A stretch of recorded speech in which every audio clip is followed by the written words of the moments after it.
को कट करके यहाँ बैठना है। जय शंकर महादेव। मेरा नाम अमर पंडित है, वर्षों से यहाँ भोलेनाथ जी की सेवा में हूँ।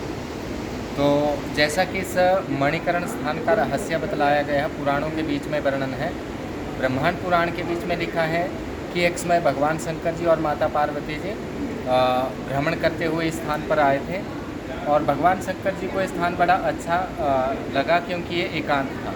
तो भगवान जी का मन हुआ कि यहाँ कुछ देर बैठकर जैसे अपना ध्यान समाधि किया जाए। तो भोलेनाथ जी अपना ध्यान लगाकर बैठे, पार्वती माता जी उनके साथ ही तो इंतज़ार प्रतीक्षा करने लगी। लेकिन भोलेनाथ जी की समाधि है, एक बार जो समाधि में भोले बाबा गए तो 11,000 वर्षों तक भोलेनाथ जी की समाधि चलती रही। इस दौरान एक घटना हुई कि माता पार्वती जी जो भगवान शंकर जी की सेवा पूजा किया करती थी, एक समय अपना स्नान ध्यान कर रही थी। तो वैसा स्नान ध्यान करते हुए माता पार्वती के कान में से एक मणि उस जल के बीच में गिर गई, जो कि ठंडा जल था। तो माता ने उसे बहुत ढूंढा खोजा, लेकिन किसी को माता को वो मणि नहीं मिली। फिर माता ने अपने गणों को आदेश दिया कि आप अमुक स्थान पर जाओ और मेरी मणि वहाँ खो गई है, उसे ढूंढो।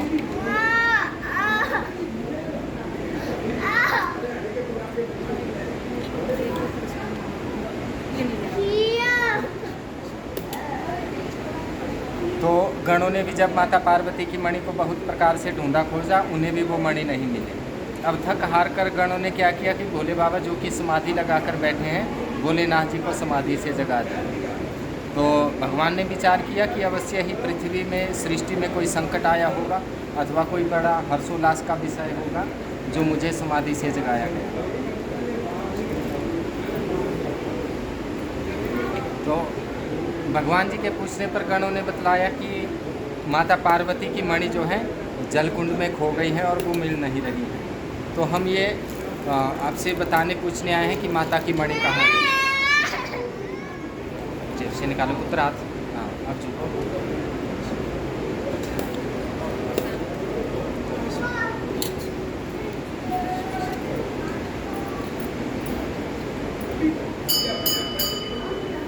तो भगवान भोलेनाथ जी को ये बात अच्छी नहीं लगी कि एक छोटी सी मणि के खो जाने से मेरे गणों को मुझे जगाना नहीं चाहिए था। लेकिन फिर कुछ विचार किया कि मेरे गण भी तो मेरी ही तरह भोले स्वभाव के हैं। तो भगवान जी के मन में विचार आया कि संभवतः ये हो सकता है कि किसी ने पार्वती की मणि के साथ कोई छल कपट, कोई माया के द्वारा उसको गायब किया हो। तो इससे भगवान जी को क्रोध हो आया और क्रोध करके उन्होंने अपने मस्तक से एक ज्वाला, एक अग्नि को प्रकट किया और आदेश दिया कि जाओ और पता करो कि मणि कहाँ गई। तो वो ज्वाला उन्होंने एक देवी का स्वरूप, जिन्हें नैना भगवती का नाम दिया गया, वैसा देवी स्वरूप बनाकर उस जल स्थान को देखा और पता लगाया कि मणि किसी ने चुराई छुपाई नहीं, अपितु वो स्वयं ही अपने भार के कारण, अपनी महानता के कारण पृथ्वी लोक से गिरते गिरते नीचे पाताल लोक तक जा पहुँचे, जहाँ पर शेषनाग जी का निवास है।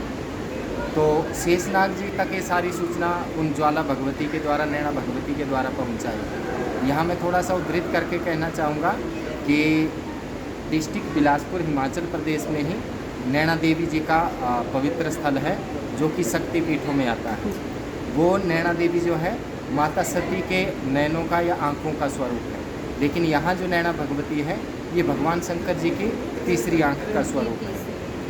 तो शेषनाग जी को सारी सूचना, ये जानकारी दी गई ज्वाला भगवती के द्वारा। तो शेषनाग जी ने जब ये सुना कि दूसरे किसी भी गण को माता की मणि नहीं मिली है, तो उन्होंने बड़ा अच्छा अवसर जाना माता की सेवा करने का भी और अपनी योग्यता दिखलाने का भी। तो मणि क्योंकि पृथ्वी लोक से गिरते गिरते पाताल लोक तक जा पहुंची थी, शेषनाग जी के सामने थी, तो शेषनाग जी ने एक उत्साह में आकर, एक सेवा भावना से उस मणि की ओर एक तेज फुंकार, अपनी सांस छोड़ी और वो मणि जो थी वापिस उसी रास्ते पृथ्वी की ओर उठने लगी।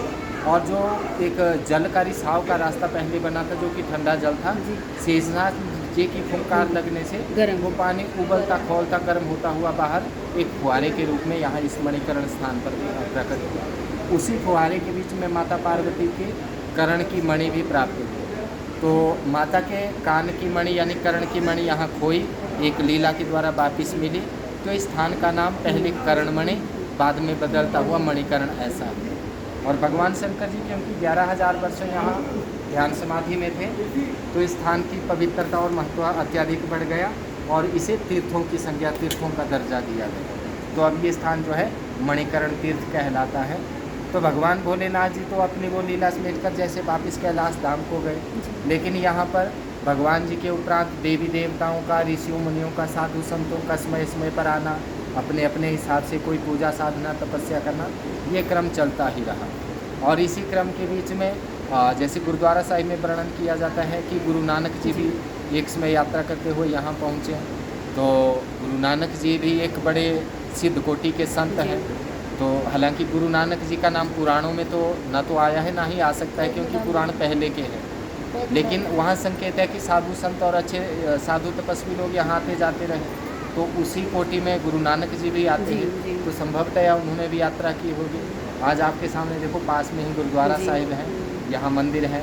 इससे आगे आप देखेंगे तो पांडवकालीन स्थापना रघुनाथ मंदिर है। उससे आगे जिन नैना भगवती का मैंने वर्णन किया, उनका नैना देवी जी का मंदिर है। उससे थोड़ा और आगे राम मंदिर है, जो कि 1650 ईस्वी का बना हुआ है।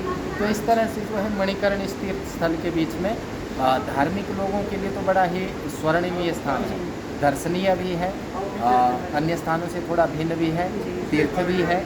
और वैसे भी शास्त्रों के बीच में तीर्थों की महिमा कही गई है।